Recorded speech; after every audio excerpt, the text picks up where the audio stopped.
Danimarka parlamenti 2040-cı ilə qədər pensiya yaşını 70-ə qaldıran yeni qanun qəbul edib. Belə ki, pensiya yaşı 2030-cu ildə 68-ə, 2035-ci ildə isə 69-a yüksələcək. 70 yaş pensiya yaşı isə 1970-ci ilin dekabrın 31-dən sonra doğulan bütün insanlara şamil ediləcək. Maraqlıdır, analoji qanun Azərbaycanda da qəbul oluna bilər. İqtisadçı Eldəniz Əmirov Today Press TV açıqlamasında bildirib ki, Danimarkada qadınların orta ömür uzunluğu 83,5, kişilərin isə 79-dan yuxarıdır. Ümumilikdə ölkədə orta ömür uzunluğu 81 ildir. Bu, pensiya yaşının artırılmasını qaçınılmaz edir. Eyni zamanda əmək bazarında kadr çatışmazlığı da bu qərarın verilməsində mühüm rol oynayıb. Əhali qocalır, təbii artım aşağıdır və nəticədə işçi qüvvəsinə ehtiyac artır. Ekspert vurğulayıb ki, Azərbaycanda vəziyyət bir qədər fərqlidir və hazırda pensiya yaşının artırılmasına ehtiyac yoxdur. Ölkədə kifayət qədər kadr potensialı və işçi qüvvəsi mövcuddur. Bu baxımdan pensiya yaşının artırılması indiki mərhələdə zəruri deyil. Əgər gələcəkdə orta ömür uzunluğu 80 yaşa yaxınlaşarsa,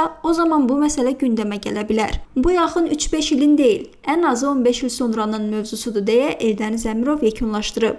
Qeyd edək ki, ölkəmizdə kişilərin pensiya yaşı 65, qadınlarınki isə 64-dür. Türkan İskəndərli, Today Press TV.